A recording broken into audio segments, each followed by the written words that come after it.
Fala, meu povo, tranquilinho? Beleza? Professor Dalmo Azevedo de volta aqui, mais um vídeo com você. Calma antes que você fale alguma coisa. Como eu te disse, eu estou reestruturando meu local de gravação, já mudei o local, já chegou meu quadro, que já é uma evolução. Agora só falta a parte da iluminação que eu estou ajustando. Mas óbvio que eu não vou deixar de gravar vídeos e preparar alguma coisa para você, porque tem uma outra coisa, um borrão aqui atrás. Dá para tu ver, dá para tu acompanhar, né? Convenhamos. E também não enche meu saco não, que isso aqui é de graça, porra. Tô brincando. Mas é sério, assim, a gente também não vai parar de trabalhar enquanto não ficar ajeitando tudo. A iluminação tá chegando, tô ajeitando as coisinhas, aos pouquinhos eu vou, né, dando uma qualidade melhor pro negócio. Mas o que importa mesmo é a qualidade do que eu vou te falar. Né? O que importa é a qualidade da informação. Isso é uma coisa que eu sempre me preocupei. O resto que se dane. Visual, vou ter que fazer uma plástica, né? Não vai mudar muita coisa. Mas atendendo a pedidos, não de uma, mas de várias pessoas assim no meu canal, deixa eu dar uma entrada nesse assunto de atos administrativos finalmente. Eu vou gravar uma sequência de vídeos com vocês aí, uns 5 ou 6 vídeos, dependendo de tudo, para tratar todos os assuntos, tá? A gente vai começar com conceito e classificação, depois a gente vai falar de espécies, vai falar dos elementos e requisitos, atributos do ato administrativo, vamos falar de convalidação, vamos falar de extinção, vamos trabalhar tudo em vídeos separados para você conseguir, como eu sempre propus desde o começo do meu canal, né? Assuntos específicos para você poder conseguir revisar exatamente aquele ponto que você tem uma certa dificuldade, beleza? Então vamos dar início aqui às gravações falando sobre conceito e classificação dos atos. Vamos lá, ato administrativo necessariamente, ele tem 338 milhões e 400 mil definições trazidas por 740 mil doutrinadores diferentes. Mas o que importa para você é a definição mais clássica e mais utilizada pelas grandes bancas, inclusive CESP, por exemplo. Tá? As grandes bancas adotam aquela definição prática, clássica. Ato administrativo é toda manifestação unilateral de vontade do Estado que vai estabelecer, que vai constituir um ato jurídico, que venha impor obrigações, estabelecer direitos, blá blá blá, administrados particulares. Eu coloquei para você aqui os pontos principais, só para a gente começar a andar. O conceito inicial, manifestação unilateral de vontade do Estado. É sempre importante você entender que existem 3 grandes assuntos no direito administrativo. O ato administrativo, o convênio administrativo e o contrato administrativo. Tá? Desses 3 assuntos, você percebe que a gente está falando de atos. Então, assim, toda vez que você fala em ato administrativo, refere-se especificamente à administração pública estabelecendo algo perante os seus administrados internamente ou os particulares externamente. Então, se você lembrar lá do vídeo de poderes, se você não lembra, ó, clica aqui em cima, vai aparecer aqui provavelmente, sugerido para você, vê o vídeo aí sobre poderes administrativos que você vai entender melhor esse assunto. Mas qual é o ponto aqui que eu tenho que falar para você? Quando se fala em ato administrativo, necessariamente você tem o Estado impondo a sua vontade perante um administrado, perante um particular. Aqui não há conversa, aqui não há acordo, aqui não há nada. Lembre-se que a administração pública ela se coloca diversas vezes numa posição vertical em relação a nós, né, seres humanos normais, administrados ou particulares. Então, se você levar em consideração, a administração pública ela tem poderes muito maiores do que nós. E nessas horas, ela pode manifestar vontade de forma direta, sem participação sua. Pode ser até que você seja um provocador dessa manifestação. Pode ser que você provoque esse ato, mas você não é parte criadora desse ato. Você não participa de uma conversa, de uma reunião, você não chega a acordo, não é nada. Por isso que se diz que a manifestação é unilateral, da administração para o interno, seus administrados, e externo, os particulares. Porque eu até coloquei para você aqui para você não confundir. Porque se a sua banca fala, ato administrativo é toda manifestação bilateral. Se a manifestação for bilateral, eu tenho outras 2 classificações.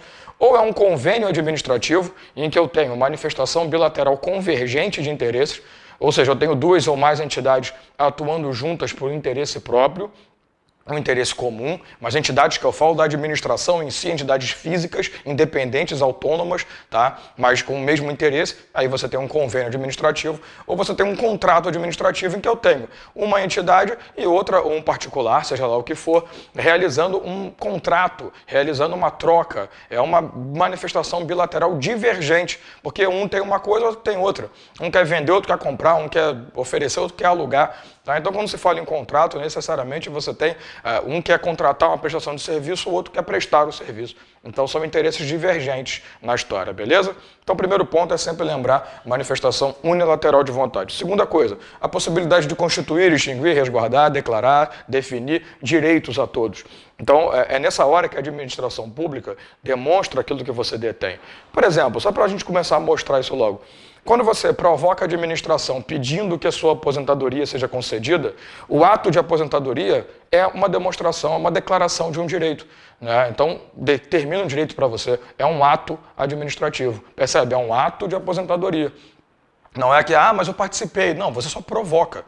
A administração faz de acordo com a lei, ou vinculado ou discricionário, nós vamos chegar lá, mas a intenção é que ele faça de acordo com o que está estabelecido. Mas você provocou, mas não participou da criação do ato, beleza?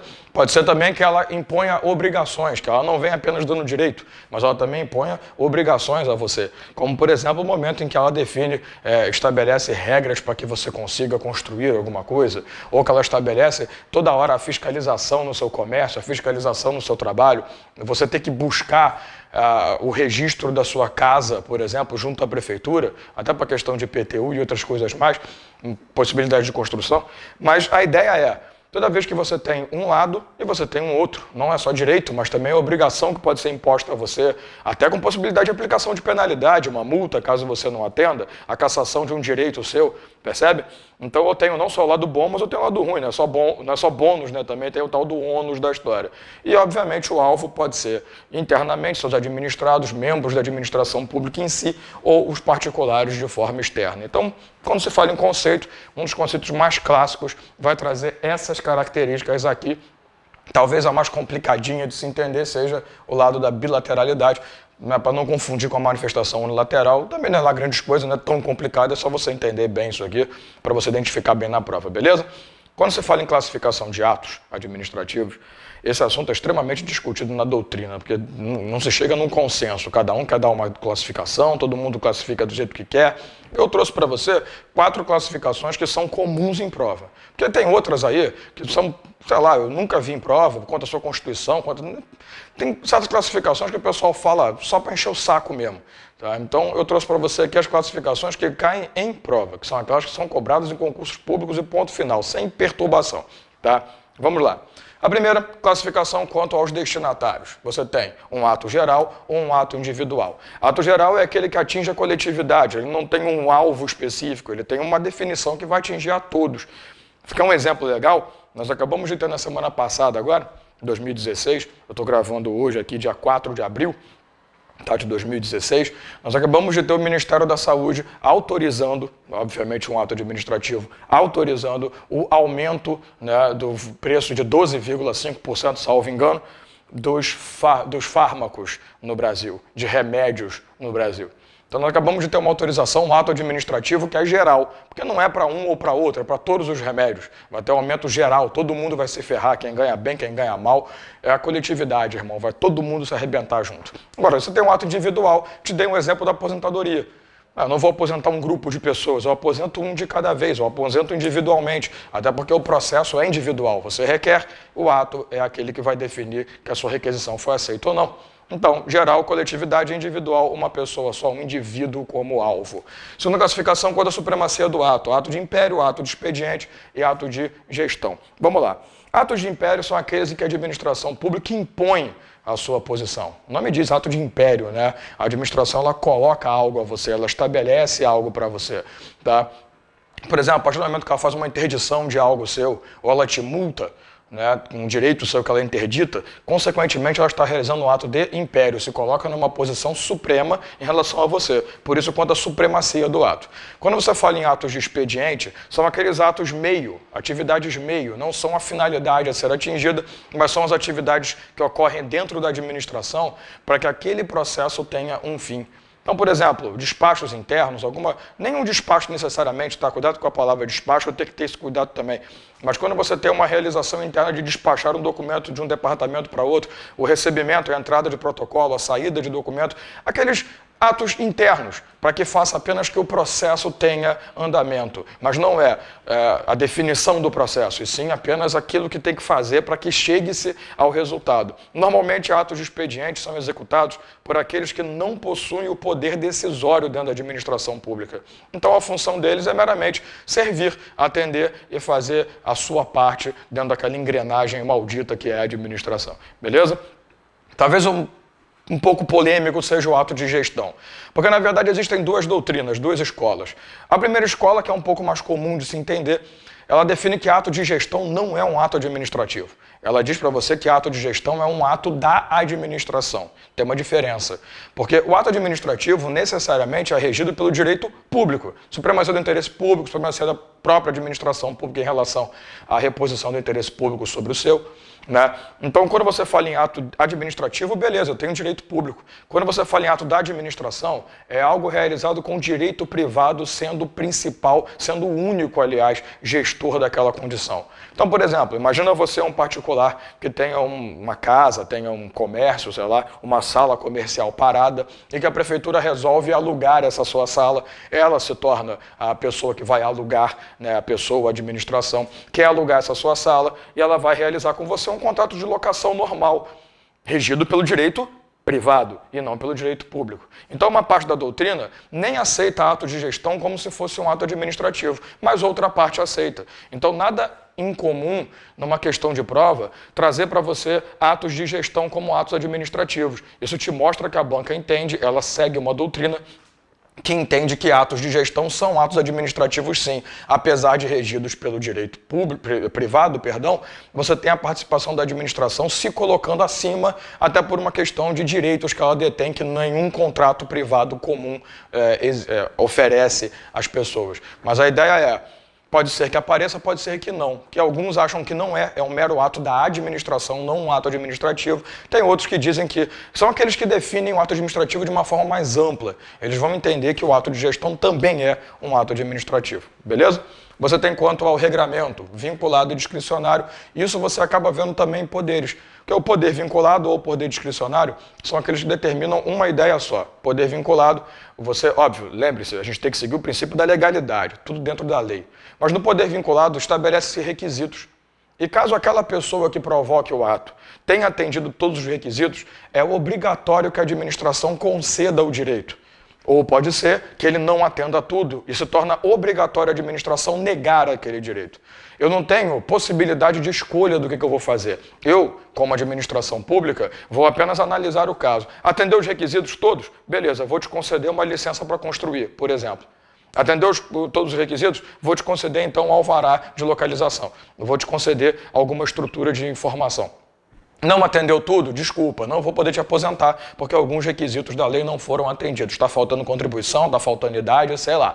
Tá? Então, entenda que quando você chega no vinculado, eu tenho requisitos, foram atendidos, tem que fazer. Não foram atendidos, não tem que fazer. No discricionário, não. O discricionário eu já tenho margem de opção, de acordo com conveniência, critérios de conveniência e oportunidade.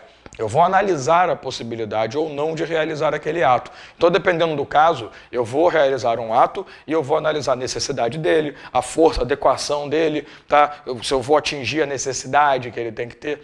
Porque, por exemplo, um fiscal de vigilância sanitária, que eu adoro usar como exemplo em aulas de atos administrativos, não necessariamente vai sair multando todo mundo que tiver algum erro.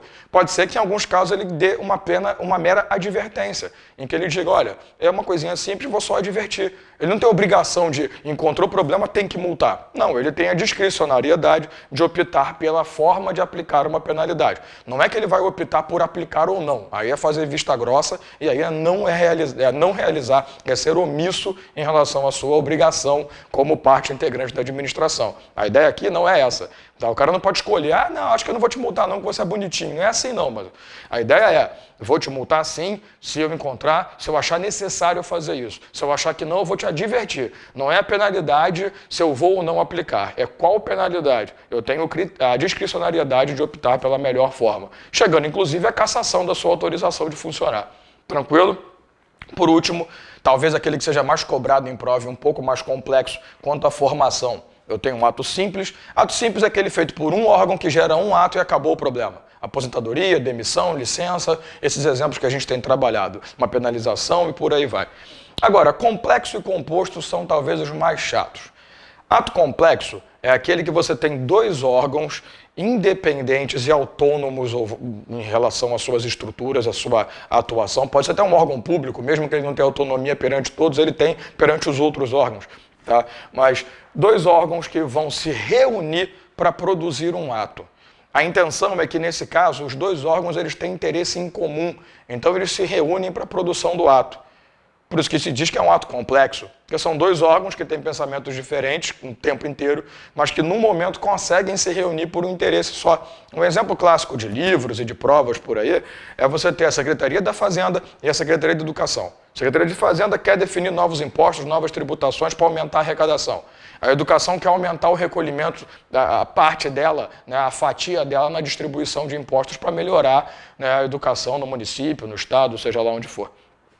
Aí eles entendem que eles podem criar juntos um ato que vai gerar uma arrecadação maior de tributos para a administração e uma parte vai para a educação. Aumenta a arrecadação da educação ao mesmo tempo. Mas é um ato só, que vai acabar atendendo aos interesses dos dois. Ao passo que o ato composto é aquele que tem um órgão que direciona um ato e o outro órgão que precisa apenas acompanhar e confirmar ou até mesmo vetar aquele ato anterior. É como se fosse um ato principal e um ato acessório. Tá? Por exemplo, você tem a nomeação de ministro pelo nosso presidente da República ou pela nossa presidente da República. A nomeação não é feita simplesmente o presidente vai lá, assina e está nomeado. Não, ela indica, é um ato administrativo de indicação de um nome que tem que ser confirmado pelo Senado Federal. Ato administrativo de confirmação do nome. Então você percebe, é um ato principal a indicação, mas eu preciso de um ato acessório que é aquele que vai deter, vai aceitar, ratificar ou não aquele ato que foi produzido. Eu costumo dizer na minha aula presencial o seguinte, para você lembrar complexo e composto, você tem dois métodos. O primeiro é a língua portuguesa. Complexo, a complexidade vem de dois órgãos distintos tentarem chegar a um acordo, a um interesse comum. Composto, composto por duas etapas, uma etapa de indicação, por exemplo, e uma etapa de aceitação ou não daquilo. Mas tem um segundo lado que é você pensar no casamento. Porque olha só, o que é um ato composto? Composto é o momento em que o cara dá uma louca e resolve se ajoelhar perante a mulher e falar: oi amor, você quer casar comigo? Acho que se eu falasse oi amor, você quer casar comigo, eu não ia conseguir arrumar ninguém na minha vida. Mas a pessoa, amor, você quer aquela viadagem toda, sabe? O cara ajoelha, blá, blá, blá, blá, blá, blá. É um ato composto, porque eu faço uma proposta de casamento e eu espero que a mulher diga sim. Vai que ela está num dia muito drogado da vida dela e ela resolva aceitar casar comigo. Então esse é um ato composto, uma proposta e uma aceitação, ou uma negação, que é o mais provável. Depois de casado, você tem atos complexos. Que você chegar para a mulher e falar: amor, vamos comer fora hoje? Vamos. Eu estou afim de comida italiana. Ah, eu quero chinesa, eu quero food truck, eu quero não sei, sabe aquela palhaçada? Eu quero comer macarrão com batata.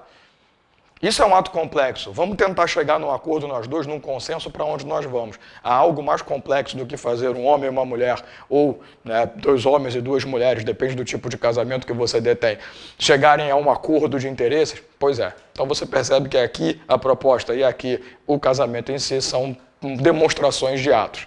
Ato simples é quando tá solteiro, né, parceiro? Que aí tu faz o que vai, vou encher a cara, vai encher a cara, vou pra merda, tu vai pra merda. Tranquilo? Isso vai com você. Então a gente fecha esse primeiro videozinho aqui, dando essa introdução ao assunto de atos administrativos. Próximo vídeo a gente volta falando sobre outros assuntos específicos da matéria. Valeu? Então um abraço, até a próxima.